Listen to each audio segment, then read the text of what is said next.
La Guyane est représentée au Sénat que depuis 1948. Nous sommes sous la 4e République. Et c'est le maire de Mana de l'époque, Jules Patient, qui obtient la majorité des suffrages des grands électeurs.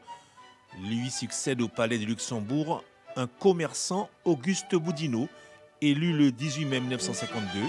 Il est réélu en 1958 puis perd son siège un an plus tard. Au profit de Georges Guéril, un ancien résistant de la Seconde Guerre mondiale, il sera toutefois battu en 1962 par le premier préfet de Guyane, Robert Vignon, qui restera sénateur que pendant une mandature. Car suivra une période faste pour le Parti socialiste guyanais, qui en 1971 envoie à la Haute Assemblée le maire de Cayenne, Léopold Ider, qui n'arrivera pas au terme de son mandat.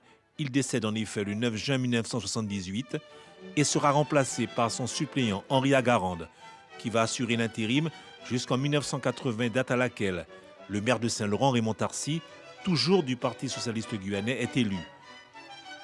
Il devra toutefois céder son poste en 1989 à un dissident du PSG, Georges Ottilie, qui effectuera 3 mandats au Sénat.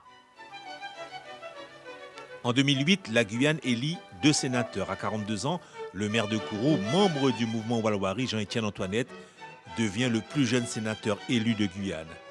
Il sera accompagné au palais de Luxembourg par le maire de Mana de l'époque, Georges Patient.